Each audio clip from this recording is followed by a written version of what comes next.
Good morning students, प्यारे बच्चों। हम लोग फ्यूचर परफेक्ट टेंस पढ़ रहे थे, जिसके अंतर्गत अफर्मेटिव सेंटेंस कल पढ़ चुके थे। आज हम लोग पढ़ेंगे negative sentence. Negative sentence means नकारात्मक वाक्य, जिसमें नहीं का प्रयोग हो। निम्नलिखित वाक्यों को ध्यानपूर्वक पढ़िए।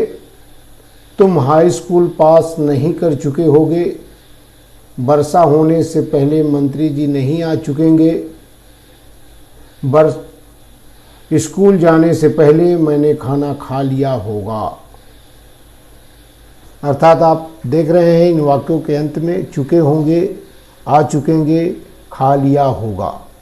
अर्थात यह पहचान है फ्यूचर परफेक्ट की, जिसमें चुका होगा या चुके होंगे का प्रयोग हुआ हो, जैसा कि आपने अफर्मेटिव में पढ़ा। अब यहाँ निगेटिव में नहीं कर चुके होंगे, नहीं आ चुके होंगे, नहीं खा लिया होगा, अर्थात नकारात्मक वाक्य हैं ये। इन नकारात्मक वाक्यों का अनुवाद करने का नियम: फ्यूचर परफेक्ट टेंस के नकारात्मक वाक्यों में शैल या विल तथा हैव के बीच में नॉट लगाया जाता है तथा क्रिया की थर्ड फॉर्म का प्रयोग किया जाता है, जैसा कि वाक्य 1, 2, 3। अब हम अनुवाद इसका देखेंगे कि तुम हाई स्कूल पास नहीं कर चुके होगे। तुम की अंग्रेजी होगी यू, और यू के साथ आएगा विल, और विल हैव या शैल हैव, और चूंकि यहाँ निगेटिव नहीं है तो इसलिए नॉट का प्रयोग बीच में हो जाएगा। विल और हैव के बीच में नॉट का प्रयोग, और जो मुख्य क्रिया है पास करना, उसका थर्ड फॉर्म तो हो जाएगा you will not have passed high school. वर्षा होने से पहले मंत्री जी नहीं आ चुकेंगे। यहाँ दो वाक्य है, दो कार्य एक साथ हो रहे हैं, वर्षा होना तथा मंत्री जी का आना। तो ऐसे दो तरह के वाक्यों को हम लोग जब जोड़ते हैं तो बिफोर और आफ्टर से जोड़ा जाता है। तो जिसको जो कार्य पहले होता है उसमें फ्यूचर परफेक्ट, और जो काम बाद में होता है वहाँ प्रेजेंट इंडेफिनिट का प्रयोग किया जाता है। तो वर्षा होने से पहले मंत्री जी नहीं आ चुके होंगे, नहीं आ चुकेंगे, तो the minister will not have come before it rains. वर्षा होने से, वर्षा होने का कार्य बाद में हो रहा है, मंत्री जी का आने का कार्य पहले, इसलिए पहले में जो है फ्यूचर परफेक्ट होगा। The minister will not have come before it rains. School जाने से पहले मैंने खाना नहीं खा लिया होगा। मैंने है तो आई आएगा, आई के साथ शैल हैव का प्रयोग होता है, तो हो जाएगा I shall not have eaten the food before I go to school. अब इसी आधार पर, इस नियम के आधार पर एक्सरसाइज दी गई है, जिसका आप लोगों को अनुवाद करना है। हालांकि मैंने यहाँ अनुवाद कर दिया है, आप लोग इसको अच्छी तरह से पढ़ लीजिए, समझ लीजिए। निम्नलिखित वाक्यों का अंग्रेजी में अनुवाद कीजिए। सूरज निकलने से पहले गायें खेत में नहीं पहुंच चुकेंगी। तो यहाँ पहले कार्य कौन सा हो रहा है?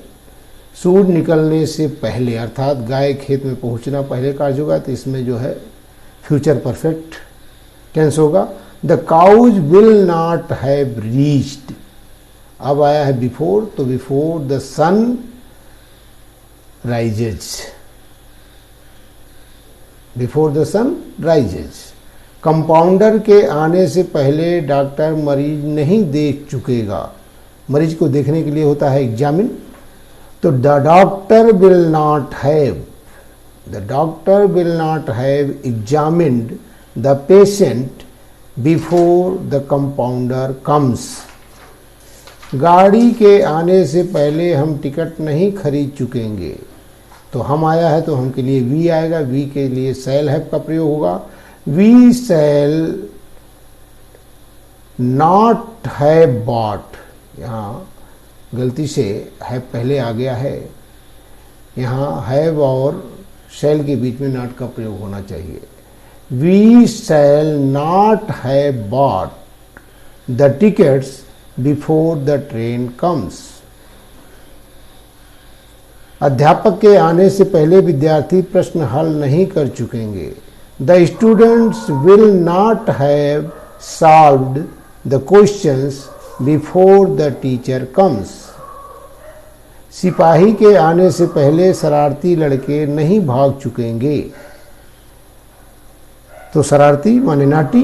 The naughty boys will not have run away before the policeman comes.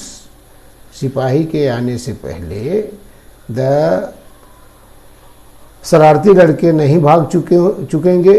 तो the naughty boys will not have run away before the policeman comes. यहाँ तीसरे वाक्य में गाड़ी आने से पहले हम टिकट नहीं खरीद चुकेंगे, तो we shall not have bot.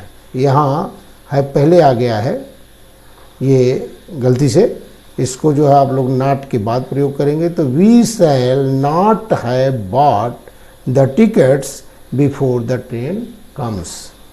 Thank you. प्यारे बच्चों, इसको आप लोग जो है इसका ट्रांसलेशन लिख लेंगे और इसके बाद मुझे व्हाट्सएप करेंगे। Thank you very much.